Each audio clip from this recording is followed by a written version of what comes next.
Good afternoon बच्चों। अपन आज लोग एक क्विक रिवीजन लेने वाले हैं कंपनीज एक्ट का, जिसके अंदर हम सेक्शन वाइज क्या करेंगे, हमारे इन सेक्शंस का क्विक रिवीजन करेंगे, स्पीडली रिवीजन करेंगे, ताकि एग्जाम टाइम पे हम इजीली उसको रिटेन कर पाएं और एग्जाम में अच्छे से हम क्या कर पाएं, परफॉर्म कर पाएं।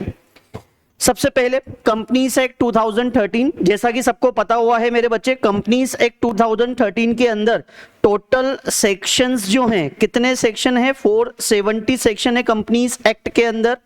और पूरा जो कंपनी एक्ट है कितने चैप्टर में डिस्ट्रीब्यूट है, टोटल चैप्टर हैं 29 और टोटल जो स्केड्यूल है कंपनीज एक्ट में 1 से लेके कहां तक है, 7 तक है। तो उनके बारे में हम लोग डिस्कस करने वाले हैं। हमारा कंपनी लॉ जो है अलग अलग चैप्टर में डिस्ट्रीब्यूट है मेरे बच्चे। तो सबसे पहले चैप्टर नंबर 1, कंपनी लॉ का चैप्टर नंबर 1 कौन सा होता है, प्रीलिमिनरी, जिसके अंदर आपके कितने सेक्शंस कवर होते हैं, section number 1 and section number 2। Section number 1 और सेक्शन नंबर 2 किसके अंदर कवर होता है मेरे बच्चे, प्रीलिमिनरी। सबसे पहले टाइटल, इसका टाइटल क्या है मेरे बच्चे, दी कंपनीज एक्ट 2013। और ये किसके ऊपर एप्लीकेबल है, पूरे इंडिया में एप्लीकेबल होगा। और ये हमारे देश में कब से एप्लीकेबल हुआ, जैसा जैसा गवर्नमेंट ने नोटिफिकेशन इशू किया था उसके अकॉर्डिंग एप्लीकेबल हुआ। और किस किस के ऊपर कंपनीज एक्ट एप्लीकेबल है, कंपनीज के ऊपर एप्लीकेबल होगा insurance company, banking company, electricity company, जो कंपनी स्पेशल एक्ट में बनी हुई है या सेंट्रल गवर्नमेंट ने नोटिफाइड कर रखा है, उनके ऊपर क्या एप्लीकेबल होता है मेरे बच्चे, कंपनीज एक्ट। ठीक है, कंपनी का मतलब क्या होता है, कंपनी का मतलब होता है, company means a company which is incorporated under companies act 2013 और एनी प्रीवियस कंपनी लॉ।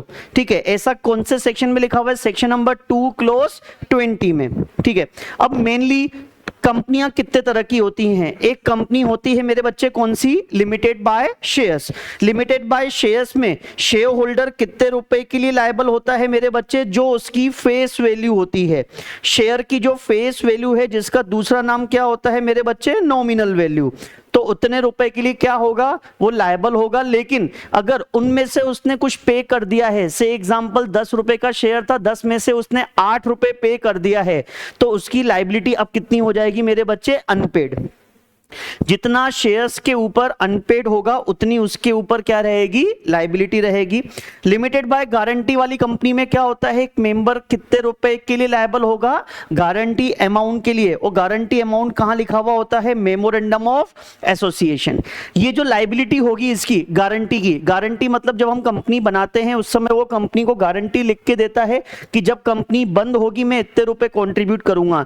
तो ये लायबिलिटी उसकी कब रेज होती है, जब कंपनी का क्या होगा, वाइंडिंग अप होगा, वाइंडिंग अप के समय ही। लेकिन लिमिटेड बाय शेयर्स में बिफोर द वाइंड अप और at the time of wind up पे भी उसकी लायबिलिटी रेज हो सकती है। अनलिमिटेड लायबिलिटी में उसकी लायबिलिटी कितनी होती है मेरे बच्चे, अनलिमिटेड। जितना कंपनी को जरूरत है उतने रुपए के लिए वो क्या रहता है, लायबल रहता है। अगली, on the basis of number of member, हमारे कंपनियां कितने तरह की होती है, एक होती है मेरे बच्चे OPC, 1 person company. 1 person company में सिर्फ एक ही पर्सन होता है। ठीक है, इसमें मिनिमम पेड अप कैपिटल की कोई रिक्वायरमेंट वैसे प्राइवेट और पब्लिक में भी नहीं रहती है। फिर उसके बाद एमओए में वैसे जनरली 6 क्लोजेस होते हैं, ओपीसी के अंदर कितने क्लोजेस आते हैं, 7। 7वें नंबर जो क्लोज होता है नॉमिनी क्लोज, उसमें किसका नाम लिखा हुआ होता है, नॉमिनी का, कि जब मेंबर मर जाएगा तो किसको दे दिए जाते हैं शेयर्स, नॉमिनी, जिसका नाम एमओए में लिखा हुआ है मेरे बच्चे। और नॉमिनी चाहे तो आप किसी भी समय क्या कर सकते हैं, चेंज। एक नॉमिनी भी चाहे तो अपनी कंसेंट विड्रॉ कर सकता है कि मैं जा रहा हूं, और एक मेंबर भी चाहे तो इन फ्यूचर कभी भी नॉमिनी चेंज कर सकता है। लेकिन जब भी नॉमिनी चेंज करेंगे उसको किसको इन्फॉर्म करेंगे, आरओसी को। कौन से फॉर्म में इन्फॉर्म करते हैं, INC 4 किसके पास फाइल करते हैं, आरओसी के पास। कितने दिन में, 30 दिन में। कितने दिन में, जैसे नॉमिनी ने अपनी कंसेंट विड्रॉ करी कि भैया मैं अब तुम्हारा नॉमिनी नहीं रहना चाहता, तो जब से उसने कंसेंट विड्रॉ करी उसके 30 डेज में हम कौन सा फॉर्म फाइल करेंगे, INC 4। फिर उसके बाद एक पर्सन एक से ज्यादा ओपीसी बना ही नहीं सकता, यानी कि एक पर्सन मैक्सिमम एक ओपीसी का क्या बन सकता है मेरे बच्चे, मेंबर, एज वेल एज क्या बन सकता है, नॉमिनी। एक ओपीसी का क्या बन सकता है, मेंबर, और एक ओपीसी का क्या बन सकता है, नॉमिनी। अब जैसे इसमें क्वेश्चन एग्जाम में आता है, क्या क्या क्वेश्चन आता है कि जैसे एबीसी ओपीसी प्राइवेट लिमिटेड है, ये दो ओपीसी लिख देता हूं मैं आपके सामने, और एक XYZ ओपीसी प्राइवेट लिमिटेड है मेरे बच्चे। मिस्टर ए यहां का मेंबर है और मिस्टर बी यहां का नॉमिनी है। फिर उसके बाद मिस्टर सी यहां का मेंबर है और मिस्टर ए यहां का नॉमिनी है। क्या मिस्टर ए यहां का मेंबर और यहां का नॉमिनी की पोस्ट कंटिन्यू कर सकता है क्या? Answer is yes. यानी कि एक पर्सन एक ओपीसी का मेंबर एज वेल एज एक ओपीसी का क्या बन सकता है, नॉमिनी। लेकिन एक से ज्यादा में मेंबर नहीं बन सकता, एक से ज्यादा में नॉमिनी नहीं बन सकता। लेकिन यहां पे एक क्वेश्चन रेज होता है कि सर जब ये मेंबर मर जाएगा, जब ये मेंबर मर जाएगा तो ये नॉमिनी क्या बन जाएगा सर, मेंबर। तो मिस्टर ए अब दो जगह मेंबर हो गया सर, एक तो एबीसी में ऑलरेडी था और एक XYZ में बन गया क्योंकि वहां का मेंबर क्या हो चुका है, मर चुका है। तो सर अब क्या होगा, अब मिस्टर ए के पास एक ऑप्शन है कि 180 डेज के अंदर 180 डेज के अंदर उसको दोनों में से एक कंपनी चूज करनी पड़ेगी जहां वो कंटिन्यू रहना चाहता है। कितने दिन में, 180 डेज। माइनर कभी भी ओपीसी का मेंबर नहीं बन सकता मेरे बच्चे, लेकिन प्राइवेट और पब्लिक का अपने गार्जियन के थ्रू बन सकता है। फिर उसके बाद ये ओपीसी किसी दूसरी कंपनी में कन्वर्ट नहीं हो सकती। ध्यान रखना, ये जो ओपीसी है वो सेक्शन 8 कंपनी में कन्वर्ट नहीं हो सकती, लेकिन प्राइवेट पब्लिक में कन्वर्ट बस सेक्शन 8 में नहीं हो सकती। ध्यान रखना, ओपीसी सेक्शन 8 में नहीं हो सकती, लेकिन सेक्शन 8 ओपीसी में कन्वर्ट हो सकती है एज पर द रूल्स।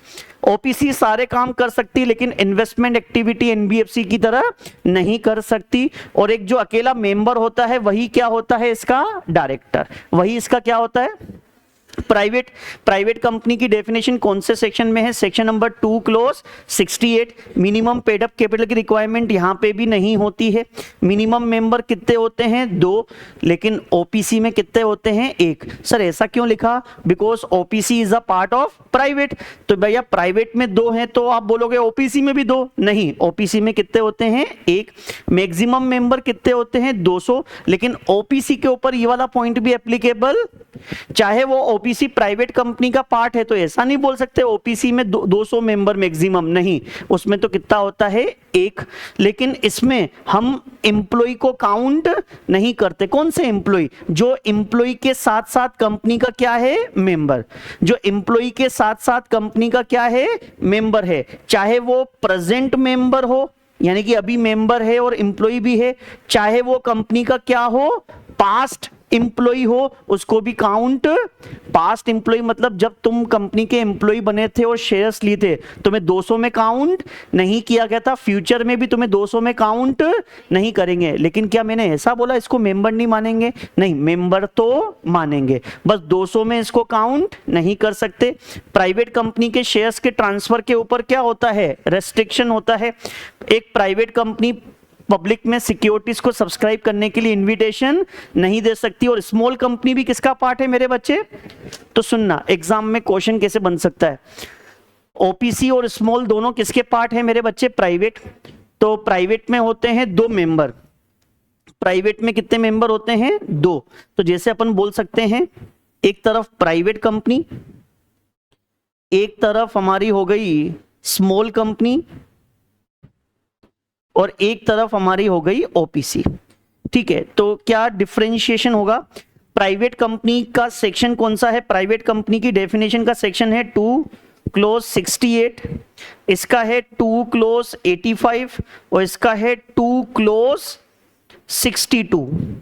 ठीक है, फिर उसके बाद प्राइवेट कंपनी में मिनिमम मेंबर कितने होते हैं 2, स्मॉल कंपनी में भी कितने होते हैं 2, लेकिन यहाँ पे कितने होते हैं 1।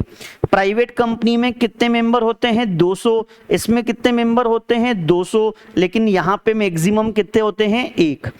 जो अभी आप लोगों ने 3 रेस्ट्रिक्शन पढ़े प्राइवेट कंपनी के, 3 रेस्ट्रिक्शन कौन कौन से होते हैं प्राइवेट कंपनी के मेरे बच्चे? ये 3 रेस्ट्रिक्शन प्राइवेट कंपनी के, ये AOA में लिखे हुए होते हैं, आर्टिकल ऑफ एसोसिएशन में। ये 3 पॉइंट कहां लिखे हुए होते हैं? Article of association. तो क्या AOA में जो 3 रेस्ट्रिक्शन हैं, क्या वो प्राइवेट कंपनी पे एप्लीकेबल है? हाँ। क्या वो स्मॉल कंपनी के भी ऊपर एप्लीकेबल है? हाँ। 3 रेस्ट्रिक्शन कौन कौन से? Shares can not be transferable, maximum member 200, ठीक है। और तीसरा रेस्ट्रिक्शन, पब्लिक में कभी इन्विटेशन सिक्योरिटीज के लिए नहीं दे सकते। लेकिन क्या ओपीसी के ऊपर भी 3 पॉइंट? नहीं। ओपीसी के AOA में सिर्फ कितने point? 2। Shares can not be transferable और मैक्सिमम वाला पॉइंट तो एप्लीकेबल हो ही नहीं सकता। फिर तीसरा वाला पॉइंट, यानी कि पहला और तीसरा वाला ओपीसी के ऊपर क्या होगा मेरे बच्चे? एप्लीकेबल। पब्लिक कंपनी तो पता है, जो प्राइवेट कंपनी नहीं होती उसको क्या बोलते हैं, ठीक है। फिर उसके बाद इसके शेयर्स क्या होते हैं? फ्रीली ट्रांसफरेबल, मिनिमम मेंबर 7 होते हैं, मिनिमम पेड अप कैपिटल की कोई जरूरत, मैक्सिमम कितने मेंबर होते हैं, ठीक है।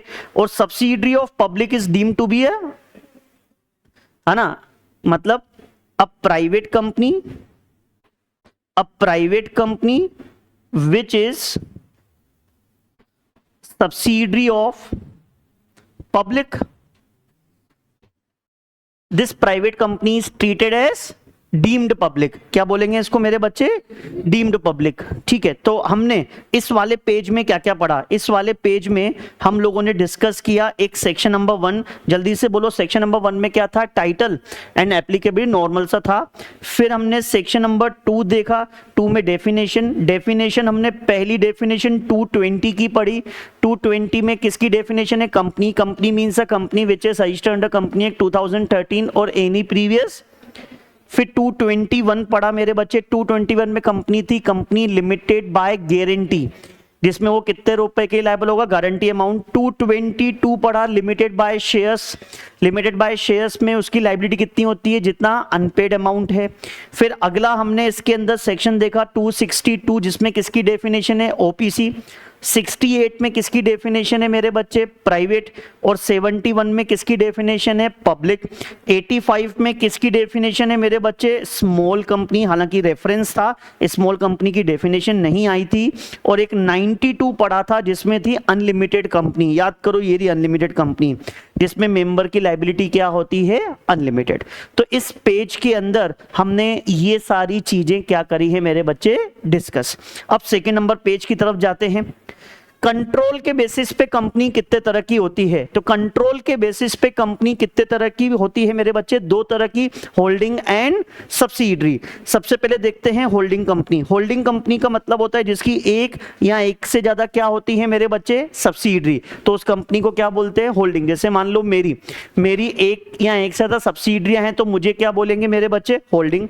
सब्सिडरी कंपनी का मतलब क्या होता है? सब्सिडरी कंपनी का मतलब होता है यदि होल्डिंग कंपनी, कौन सी कंपनी मेरे बच्चे? Holding company. यदि सामने सब्सिडरी कंपनी, मतलब एक होल्डिंग कंपनी है, सामने वाली कंपनी के बोर्ड ऑफ डायरेक्टर के कंपोजिशन पे कंट्रोल है। कंट्रोल कब होगा? जब मोर देन 50% डायरेक्टर किसने अपॉइंट कर रखे होंगे? मैंने। मान लो किसी कंपनी में मोर देन 50% डायरेक्टर मेरे लोग बैठे हुए हैं, तो जो मैं चाहूंगा वही होगा। तो मेरी कठपुतली है, तो ध्यान रखना, जिसके पास कंट्रोल है वो होल्डिंग, और जिसके ऊपर कंट्रोल है उसको क्या बोलते हैं? सब्सिडरी। या फिर 50% से ज्यादा, 1/2 का मतलब क्या होता है? 50%, और आगे लिखा हुआ है मोर देन। तो 50% से ज्यादा अगर आपके पास वोटिंग पावर है, समझ में आया? तो भी आपको क्या बोलेंगे मेरे बच्चे? होल्डिंग। और सामने वाली को क्या बोलेंगे? सब्सिडरी।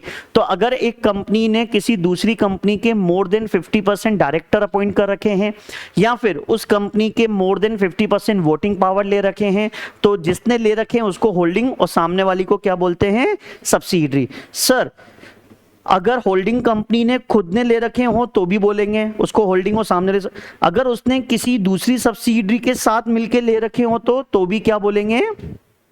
क्या बोलेंगे? Holding subsidiary. और होल्डिंग कंपनी की कितनी लेयरिंग हो सकती है? मैक्सिमम 2। इसके बारे में डिटेल में चर्चा हम लोगों ने हमारे डिटेल लेक्चर में कर रखी है, ठीक है। किसी को भी कोई भी डाउट हो तो आप बता सकते हैं, ठीक है। ठीक है, तो मैक्सिमम लेयरिंग कितनी हो सकती है? 2। अब सब्सिडरी वाला पॉइंट एग्जाम में आता है मेरे बच्चे। अब क्या आता है, ध्यान से सुनना। एग्जाम्पल, मान लो एक कंपनी है साहिल लिमिटेड। साहिल लिमिटेड के 1 लाख इक्विटी शेयर्स हैं मेरे बच्चे, और 1 लाख इक्विटी शेयर्स में से 25,000 इक्विटी शेयर्स किसने ले रखे हैं? ए लिमिटेड ने। फिर उसमें से 26,000 शेयर्स किसने ले रखे हैं? बी लिमिटेड ने। और बाकी अदर्स ने ले रखे हैं, बाकी अदर्स ने ले रखे हैं। अब ध्यान से देखना मेरे बच्चे, इसके पास 25% शेयर हैं, इसके पास 26% शेयर हैं, दोनों के पास मिला के कितना परसेंट शेयर हो गए? लेकिन हमने क्या ये पढ़ा कि 2-3 जनों के पास मिला के 51 हो कि किसी एक के पास हो? एक के पास, यानी कि होल्डिंग कंपनी के पास मोर देन 50%, यानी कि 50% से ज्यादा एक भी हो, 50.1 हो, 50.2 हो, जरूरी नहीं कि 51। समझ में आया?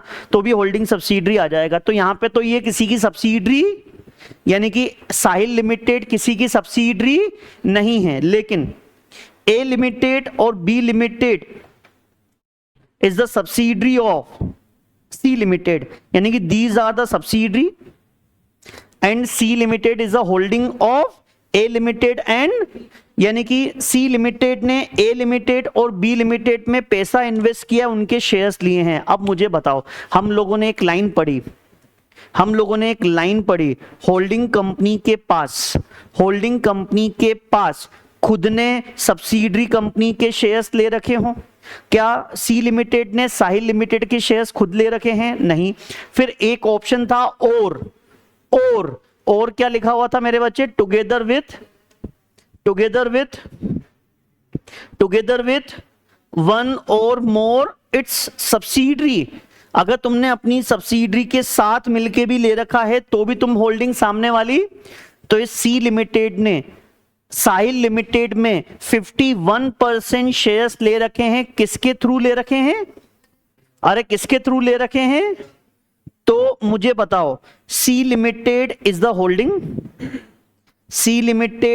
होल्डिंग, और इसकी सब्सिडरी कौन कौन है? ए लिमिटेड, बी लिमिटेड और साहिल लिमिटेड। साहिल लिमिटेड भी इसकी क्या हो गई मेरे बच्चे? सब्सिडरी नहीं हुई। ये दोनों ही सब्सिडरी हैं बस। वाई सो? रीजन बीइंग, वहां पे एक वर्ड लिखा हुआ है टुगेदर विथ, यहां पे थ्रू नहीं लिखा हुआ है, थ्रू वर्ड नहीं है यहां पे। अगर आप देखोगे टुगेदर विथ का मतलब होता है सी लिमिटेड के पास साहिल लिमिटेड का कम से कम एक शेयर तो होना चाहिए। मतलब टुगेदर, थ्रू नहीं लिखा हुआ। थ्रू का मतलब क्या होता है? आपने सब्सिडरी के थ्रू ले लिया। टुगेदर का मतलब होता है तुम्हारे पास भी होना चाहिए और सब्सिडरी के पास भी। तो इस एग्जाम्पल में सी लिमिटेड के पास खुद के पास शेयर्स नहीं, टुगेदर नहीं है, थ्रू है, तो यहां पे उसको सब्सिडरी नहीं कहेंगे, ठीक है। फिर उसके बाद एसोसिएट कंपनी का मतलब क्या होता है मेरे बच्चे? एसोसिएट कंपनी का मतलब होता है यदि एक कंपनी ने, मान लो ए लिमिटेड और एक बी लिमिटेड, ए लिमिटेड के पास बी लिमिटेड के 20% वोटिंग राइट्स है, minimum 20% voting rights of B limited, then B limited को क्या बोलेंगे? एसोसिएट। बेटा ध्यान रखना, खरीदने वाले को कुछ नहीं बोलेंगे, जिसके खरीदे हैं उसको क्या बोलेंगे? एसोसिएट। क्या बोलेंगे? एसोसिएट। ध्यान रखना। तो कितने, अगर किसी कंपनी के पास किसी दूसरी कंपनी के कितने वोटिंग पावर हो? 20%, तो उस बी लिमिटेड को क्या बोलेंगे? ठीक है। अब ये परसेंटेज बढ़ती गई, मान लो 20% वोटिंग राइट्स, फिर हमने और लिए, 30 हो गए, 40 हो गए, 50 हो गए, 51 हो गए। Now associate become subsidiary and A limited को क्या बोलेंगे? होल्डिंग। तो ध्यान रखना, जब ये परसेंटेज बढ़ती जाएगी, एसोसिएट कंपनी बड़े होके क्या बनेगी मेरे बच्चे? सब्सिडरी।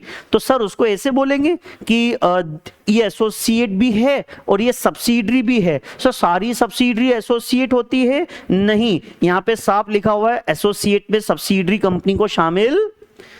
समझ में आया? यानी कि एसोसिएट कब तक बोलेंगे? 20 से लेके 50% के बीच में वोटिंग पावर होनी चाहिए, क्योंकि 50 से ज्यादा हुआ तो एसोसिएट बिकम सब्सिडरी, फिर उसको जॉइंट वेंचर एसोसिएट कंपनी नहीं बोलेंगे। जॉइंट वेंचर मुंह पे आया, क्यों आया?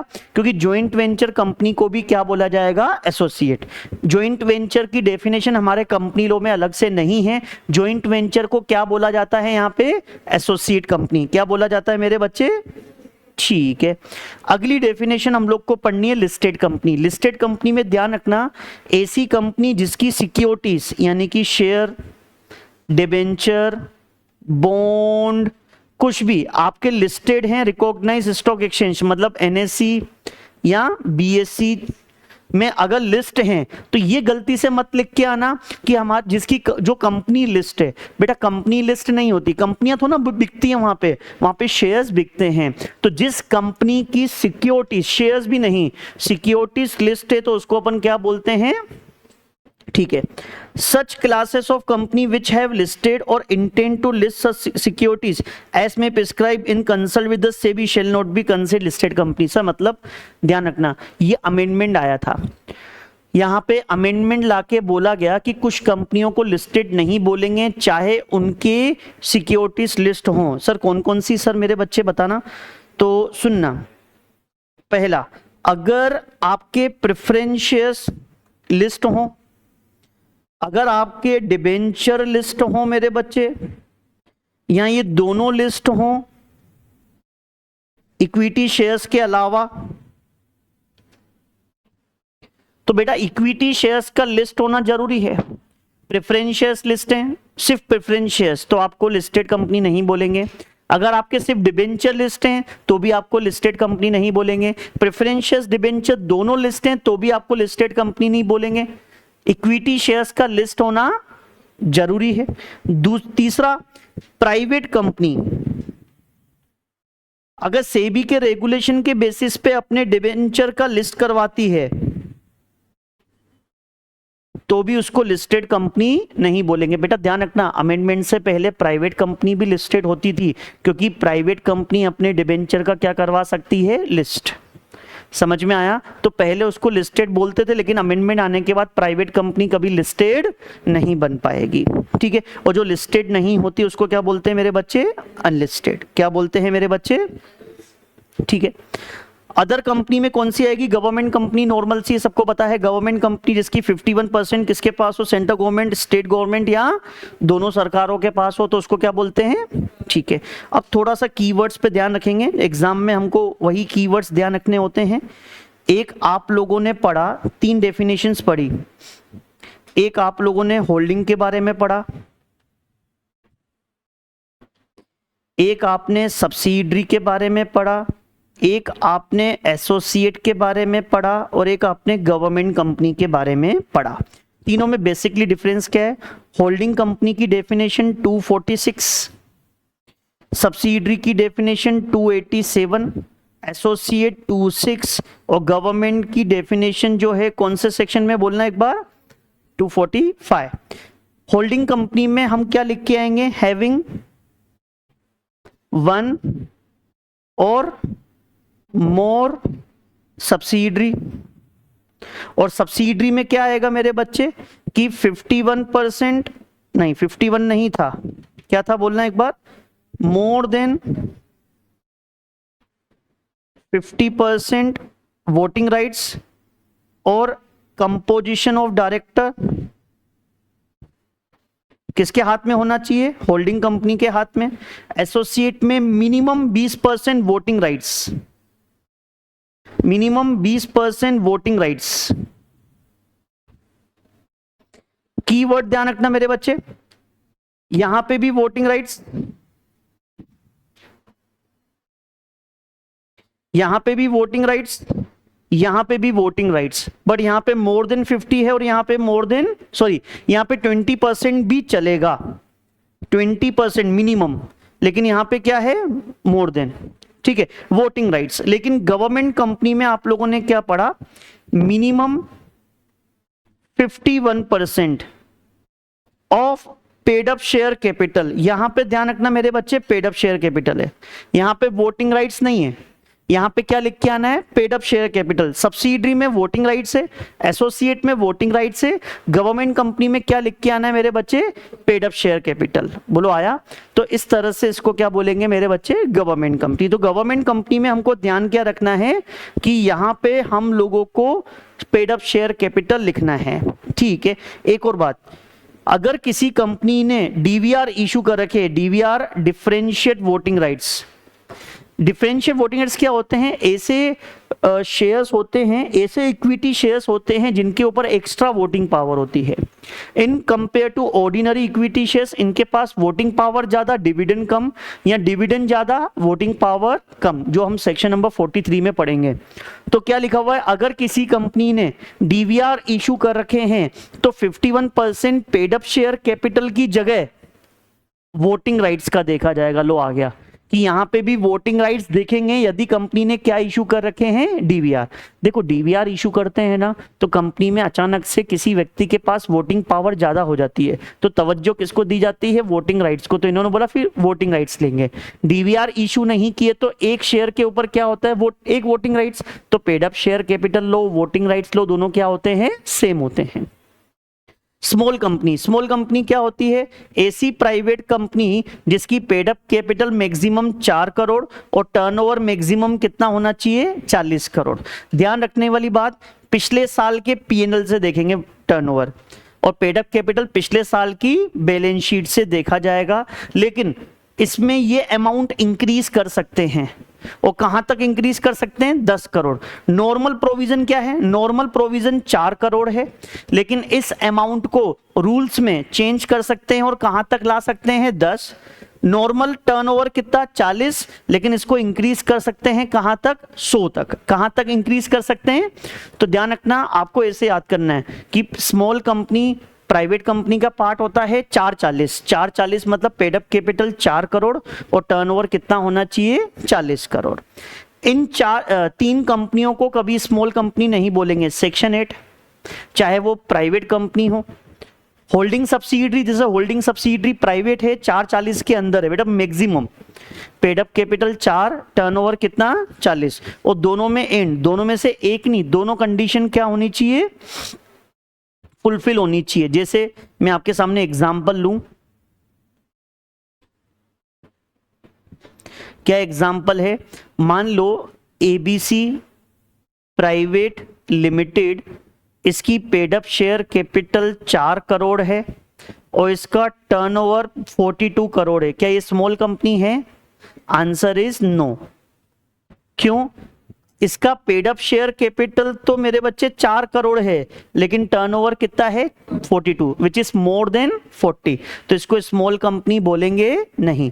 एक और एग्जांपल लेते हैं, मान लो XYZ प्राइवेट लिमिटेड, इसकी paid up share capital 2 crore और इसका टर्नओवर 25 करोड़।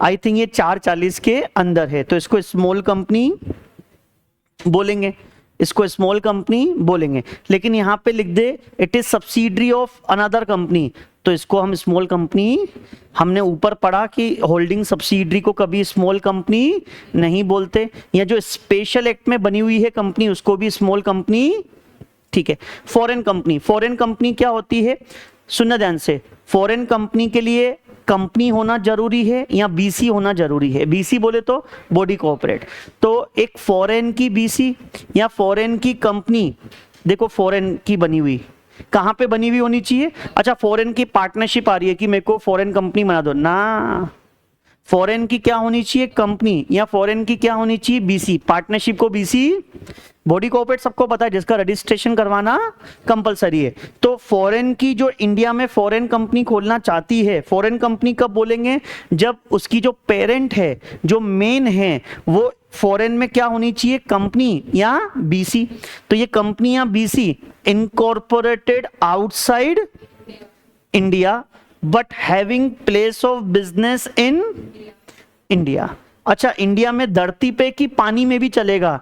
पानी में भी। 12 नॉटिकल माइल्स हमारे हैं, ठीक है, वहां तक भी अगर आप धंधा करते हो तो उसको क्या ट्रीट करेंगे? Foreign company. क्या बोलेंगे? गोवा में, पंजिम में अगर कैसीनो चलाते हो पानी में, तो अगर फॉरेन कंपनी चलाती है तो उसको भी क्या बोलेंगे? फॉरेन। जरूरी नहीं है धरती, समझ में आया? पानी भी हमारा है।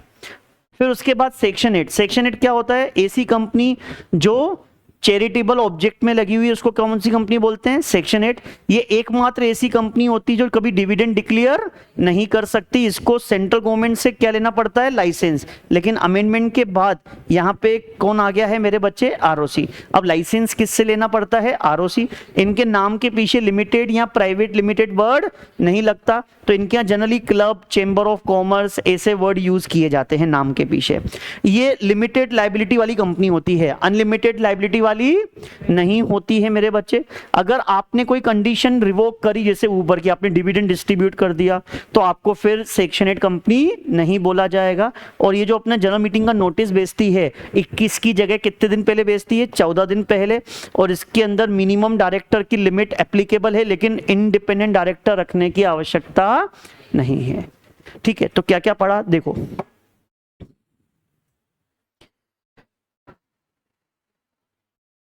सेक्शन नंबर 1 देखा, सेक्शन नंबर 2 भी देखा। 220 में किसकी डेफिनेशन थी? कंपनी। फिर हम लोगों ने 221 भी देखा। 221 में क्या था मेरे बच्चे? Company limited by guarantee. 22 में देखा लिमिटेड बाय शेयर्स। फिर हम लोगों ने अगला कौन सा पढ़ा था इसके अंदर? अगला हमने पढ़ा 42 में कौन सी कंपनी है? फॉरेन, है ना? Incorporated outside India having place of business in India. 45 में कौन सी कंपनी देखी? Government company. फिर 46 में कौन सी कंपनी देखी? होल्डिंग। फिर हमने 62 में कौन सी डेफिनेशन देखी मेरे बच्चे? ओपीसी। 68 में कौन सी कंपनी देखी? प्राइवेट। फिर 71 में कौन सी देखी? पब्लिक। 85 में कौन सी देखी मेरी बच्चे? स्मॉल। फिर 87 में कौन सी देखी मेरे बच्चे? सब्सिडरी। और फिर 92 में कौन सी देखी? गवर्नमेंट। फिर इसके बाद सीधा हम लोग को सेक्शन नंबर 8 पढ़ा दिया इसने। तो ये हम लोगों ने क्या डिस्कस की अभी तक? ये डेफिनेशंस हम लोगों ने डिस्कस कर ली है। 2 पेज में हमने इतना सा पढ़ लिया है। ठीक है, अब अगला आता है टॉपिक निधि कंपनी। निधि कंपनी को अब प्यार से क्या बोलते हैं मेरे बच्चे? निधि। सिर्फ क्या बोलते हैं? निधि। निधि का दूसरा नाम है म्यूचुअल बेनिफिट सोसाइटी। ध्यान रखना, जो निधि कंपनी होती है वो हमेशा अपने मेंबर के बेनिफिट में काम करती है। किसके बेनिफिट में काम करती है? बोलना एक बार। अपने मेंबर के बेनिफिट में काम करती है। ये आउटसाइडर्स, यानी कि निधि कभी भी आउटसाइडर्स के साथ डील नहीं करती। निधि कभी भी किसके साथ डील नहीं करती मेरे बच्चे? आउटसाइडर। ये कंपनी के अंदर के लोगों के साथ ही काम करती है। जैसे आप लोगों ने कोऑपरेटिव सोसाइटी पढ़ा है। कोऑपरेटिव सोसाइटी क्या होता है मेरे बच्चे? कोऑपरेटिव सोसाइटी जो होती है वो हमेशा अपने किसके बेनिफिट में काम करती है? मेंबर के। किसके बेनिफिट में काम करती है? तो उसी तरह से आप एक कंपनी बना सकते हो। कौन सी कंपनी है मेरे बच्चे? निधि, जो हमेशा अपने मेंबर के बेनिफिट में ही क्या करती है? काम। कभी भी आउटसाइडर के साथ कभी भी कोई डील। सर आउटसाइडर डील करना चाहता है तो उसको पहले मेंबर बनना पड़ेगा। सर मेंबर कैसे बनेंगे? बेटा मेंबर कैसे बनते हैं? शेयर्स खरीद के। अब उस कंपनी के क्या खरीद लो? शेयर्स। तो ध्यान रखना, निधि कंपनी का पहला पॉइंट याद रखना कि ये पब्लिक कंपनी के रूप में बनती है। किसका पार्ट है मेरे बच्चे? पब्लिक कंपनी का पार्ट है। एक पब्लिक कंपनी ही क्या बन सकती है? निधि कंपनी बन सकती है मेरे बच्चे। इसकी minimum paid up share capital, minimum paid up share capital कितनी होती है मेरे बच्चे? 10 लाख रुपए होती है। 10 लाख रुपए की minimum paid up share capital होती है। और मिनिमम कितने मेंबर होने चाहिए? शेयर होल्डर निधि कंपनी में कितने होने चाहिए? 200। बेटा 200 बोल रहा हूं, मिनिमम। मिनिमम बोल रहा हूं, मैक्सिमम नहीं बोल रहा। ठीक है। और नेट ऑन फंड कितनी होनी चाहिए? नेट ऑन फंड का मतलब लगाया गया पैसा और रिजर्व एंड सरप्लस दोनों मिला के कितना होना चाहिए? 20 लाख रुपए मिनिमम, या उससे ज्यादा होना चाहिए। और शेयर की face value, face value of shares, shares की फेस वैल्यू कितनी होगी? 10 रुपए। कितनी होती है मेरे बच्चे? 10। तो निधि कंपनी क्या करती है? निधि, निधि का मतलब होता है पूल इकट्ठा करना। जिनके पास एक्सेस में पैसा है उनसे डिपॉजिट के रूप में ले लो, और जिनके पास पैसे की कमी है उनको लोन के रूप में पैसा दे देता है। कौन देता है मेरे बच्चे? निधि कंपनी। तो जिनके पास एक्सेस पैसा है उनसे क्या लेता है? डिपॉजिट के रूप में पैसा। किसके रूप में लेता है? ब्याज देंगे, ब्याज देंगे। और जिसके पास, जिस मेंबर के पास पैसे की कमी है उनको लोन बांटता है, उनसे ब्याज लेगा और इनको ब्याज देगा। इनसे ज्यादा लेंगे और तुमको कम देंगे, और बीच में जो परसेंटेज होगा वो किसके बेनिफिट होगा मेरे बच्चे? निधि कंपनी का। वही क्या माना जाता है? प्रॉफिट माना जाता है। आया?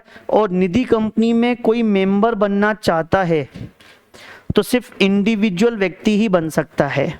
कोई भी कंपनी, बॉडी कॉर्पोरेट इसकी मेंबर बन नहीं सकती, इसकी मेंबर बन नहीं सकती। बोलो आया? समझ में आया? ठीक है। निधि कंपनी कभी भी प्रेफरेंस शेयर्स या डिबेंचर इशू नहीं कर सकती। क्या इशू नहीं कर सकती? ना प्रेफरेंस शेयर्स इशू कर सकती है, ना कभी डिबेंचर इशू कर सकती है। बोलो आया? डन मेरे बच्चे।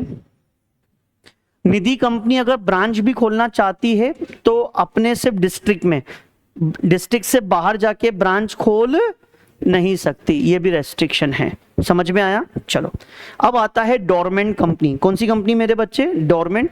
डोरमेंट कंपनी का मतलब होता है ऐसी कंपनी जो किसी फ्यूचर प्रोजेक्ट के लिए बनी हुई है, इंटेलेक्चुअल प्रॉपर्टी होल्ड करती है, इसमें कोई अकाउंटिंग ट्रांजेक्शन नहीं किया हो। ऐसी कंपनी जिसने कोई अकाउंटिंग ट्रांजेक्शन, अब अकाउंटिंग ट्रांजेक्शन में ये 4 पॉइंट शामिल नहीं होते हैं। दैट मीन्स ये 4 ट्रांजेक्शन किए हो चलेगा, ये 4 ट्रांजेक्शन किए हो चलेगा, लेकिन इसके अलावा कोई ट्रांजेक्शन अगर नहीं किया है, पिछले 2 सालों से आपने एनुअल रिटर्न, फाइनेंशियल स्टेटमेंट भी फाइल नहीं किया है, तो आप क्या बन सकते हैं? Dormant company. अगर आप डोरमेंट कंपनी बनना चाहते हैं, अगर आप डोरमेंट कंपनी बनना चाहते हैं तो कंपनी, चाहे वो पब्लिक हो, प्राइवेट हो, ओपीसी हो, लिख लेता हूं, चाहे ओपीसी हो, प्राइवेट हो, पब्लिक हो, वो कंपनी अगर डोरमेंट बनना चाहती है तो ये ग्राउंड्स फुलफिल करने पड़ेंगे।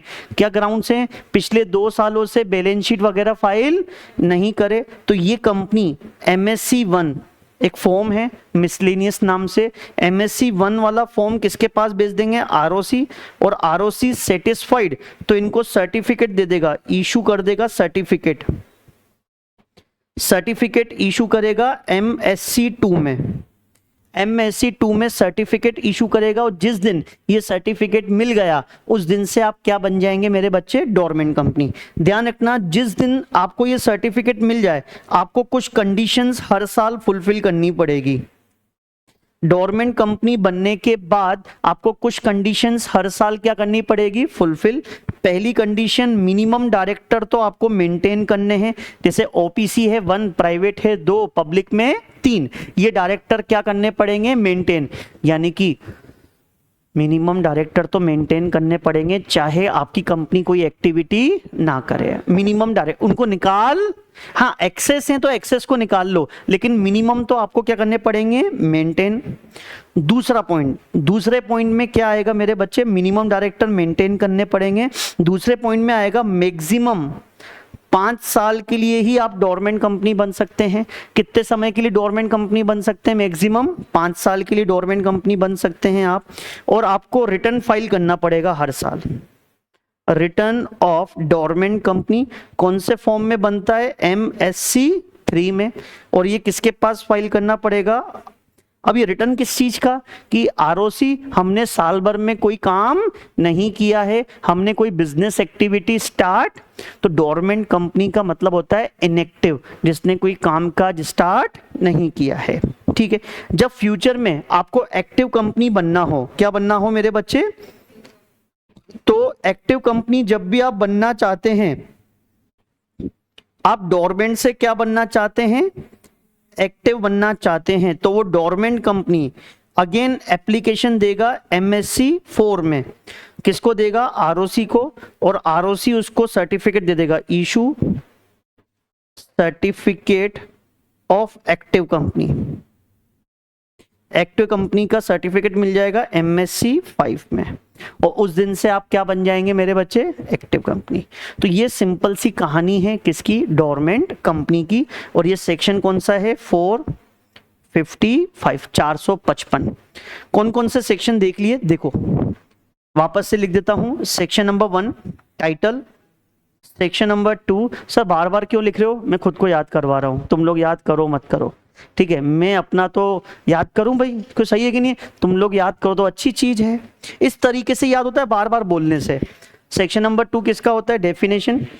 220 में कंपनी की डेफिनेशन, 21 में limited by guarantee, limited by shares, फिर हमने देखी फॉरेन, फिर हमने गवर्नमेंट, फिर हमने होल्डिंग, फिर हमने कौन सी देखी, OPC, सब अल्फाबेट है, अल्फाबेट के अकॉर्डिंग चल रहा है सब। फिर उसके बाद प्राइवेट, फिर पब्लिक, फिर हमने स्मॉल, फिर हमने सब्सिडरी, फिर अनलिमिटेड, फिर हमने सेक्शन नंबर 8 देखा, फिर हमने सेक्शन नंबर 455 देखा, और 406 भी देखा, निधि कंपनी। गजब, तो जितना पढ़ के गए, सिर्फ 2 ही पेज पढ़े अभी तक, 2 पेज ही पढ़े ना, हाँ जितने भी पढ़े हों, नहीं 3 पेज हो गए बेटा, ये चौथे पेज पे आ गया। तो आप लोगों के अभी 2 सेक्शन कंप्लीट हो गए, सेक्शन नंबर 1 और सेक्शन नंबर 2। अब आपका अगला चैप्टर, मतलब कंपनी लॉ का चैप्टर, कंपनी लॉ का चैप्टर नंबर 2 है, कंपनी लॉ का, तुम्हारी बुक का नहीं, कंपनी लॉ का, क्या पता तुम्हारी बुक का भी हो। तो चैप्टर नंबर 2 जिसमें क्या पढ़ने वाले हो आप लोग, इनकॉर्पोरेशन, और इसके सेक्शन पता है कहां से कहां तक है, सेक्शन नंबर 3 से लेके सेक्शन नंबर 22। ध्यान रखना, कंपनी लॉ के चैप्टर नंबर 1 में, कंपनी लॉ के चैप्टर नंबर 1 में 2 सेक्शन हैं। कंपनी लॉ के चैप्टर नंबर 1 की बात कर रहा हूं।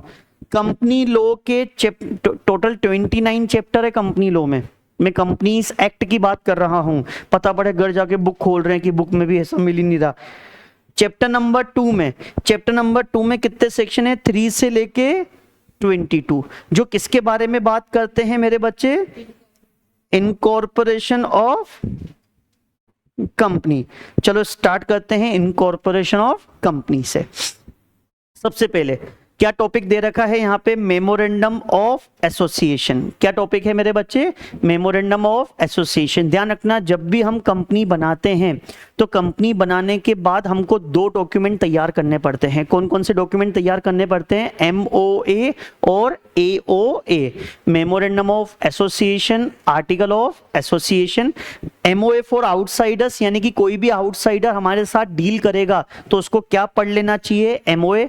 MOA नहीं पढ़ा और हमारे साथ डील करता है तो क्या बोलते हैं, अल्ट्रा वायरस, और वो सारी एक्टिविटी क्या होती हैं, वॉइड। अल्ट्रा वायरस सारी एक्टिविटीज क्या होती है मेरे बच्चे, वॉइड, जैसा कि एशबरी वाले केस में बताया गया है, ठीक है। और AOA किसके लिए होता है, इनसाइडर। इनसाइडर मतलब डायरेक्टर और शेयर होल्डर। डायरेक्टर और शेयर होल्डर के बारे में सारी चीजें किसमें लिखी हुई होती हैं, AOA में। तो सबसे पहले हमारा MOA, memorandum of association, section number 4। Section number 4 में मेमोरेंडम ऑफ एसोसिएशन बताया गया है, और यहाँ पे बताया गया है कि MOA में कितने क्लोजेस होते हैं मेरे बच्चे, 6। कितने क्लोजेस होते हैं, 6। पहला क्लोज कौन सा होता है, नेम, जिसमें कंपनी का क्या लिखा हुआ होता है, नाम। फिर उसके बाद होता है registered office close, registered office close, जिसमें रजिस्टर्ड ऑफिस की एड्रेस होती है लेकिन स्टेट का नाम, किसका नाम होता है, स्टेट। जैसे इंदौर में कंपनी बनाई तो यहाँ पे इंदौर लिखा हुआ नहीं आएगा, क्या आएगा, मध्य प्रदेश, स्टेट का नाम लिखते हैं। ऑब्जेक्ट क्लोज में क्या लिखा हुआ होता है, बिजनेस एक्टिविटीज, और बिजनेस एक्टिविटी लिखी हुई होती है कि कंपनी क्या व्यापार करेगी, तो कंपनी का मेन ऑब्जेक्टिव लिखा होता है, जिस ऑब्जेक्टिव के लिए कंपनी बनी हुई है। कंपनी का स्कोप लिखा हुआ होता है कि कंपनी क्या क्या काम कर सकती है, और अगर इससे बाहर जाके काम किया तो क्या होगा, अल्ट्रा वायरस। और अल्ट्रा वायरस सारी एक्टिविटी क्या होती है, और यहाँ पे हमको केस स्टडी का नाम लिखना चाहिए। और क्या केस स्टडी का नाम लिखना चाहिए मेरे बच्चे, Ashbury railway carriage and iron company limited versus रिचे।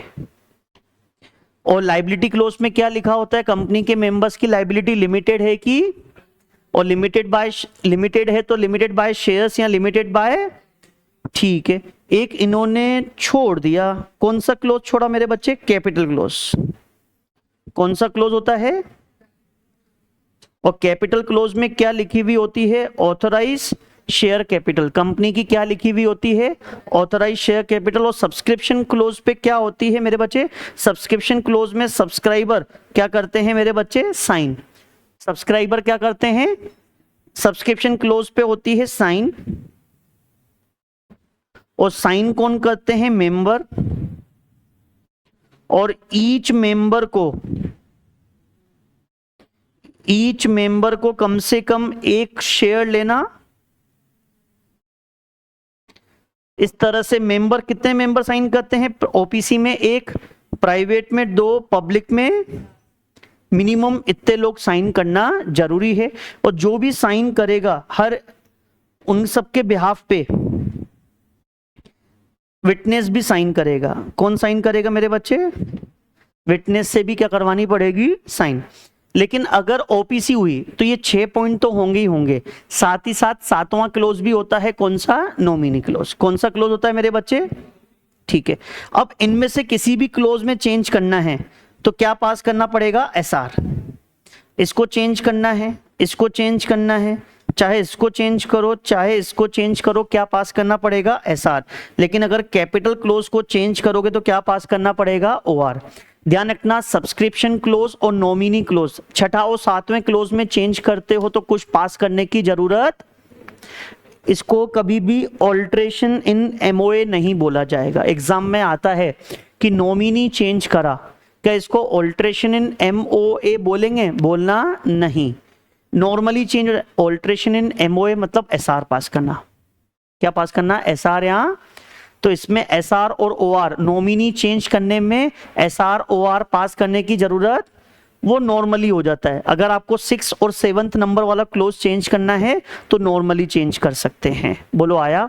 तो यहाँ पे हम 7th वाला पॉइंट लिख सकते हैं, जो सिर्फ किस केस में होता है, ओपीसी के केस में। और कौन सा क्लोज होता है वो, नॉमिनी क्लोज। कौन सा क्लोज होता है, नॉमिनी क्लोज, ठीक है, ये हो गया। फिर उसके बाद एओए। एओए में क्या होता है, कंपनी को इंटरनली कैसे मैनेज करना है उसके बारे में सारी चीजें किसमें लिखी हुई होती हैं, एओए, आर्टिकल ऑफ एसोसिएशन में।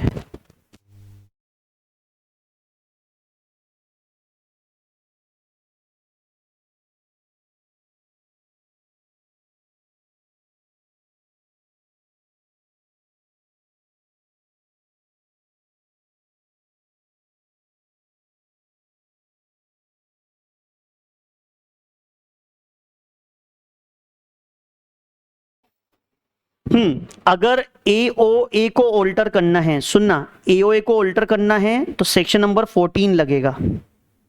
और अगर एमओए को ऑल्टर करना है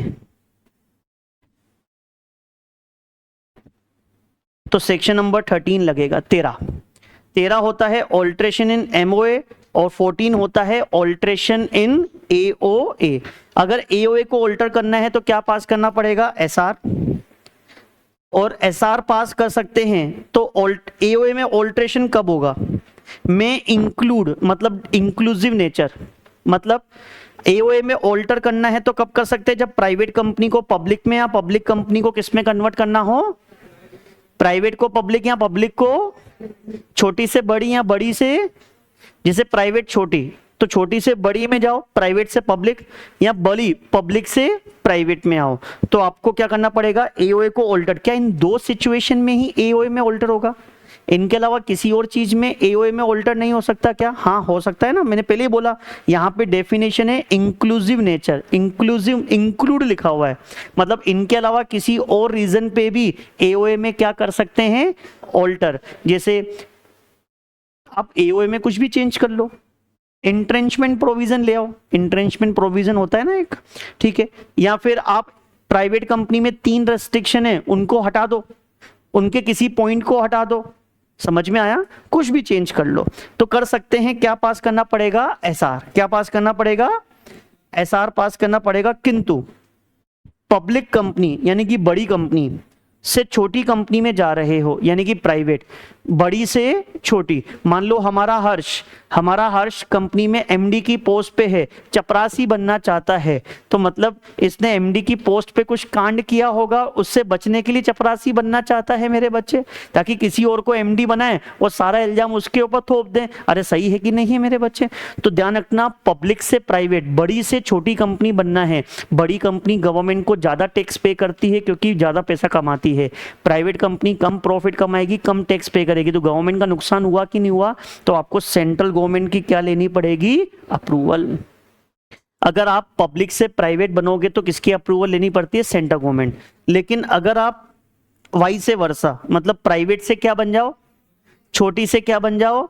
तो क्या सेंट्रल गवर्नमेंट से परमिशन लेनी है क्या? नहीं, सेंट्रल गवर्नमेंट की परमिशन, ठीक है। जब सेंट्रल गवर्नमेंट की परमिशन मिल जाए तो एक फॉर्म फाइल कर देना,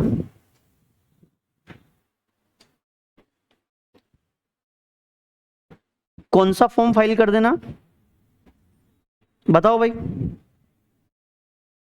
INC 27 किसके पास फाइल कर देंगे? कितने दिन में?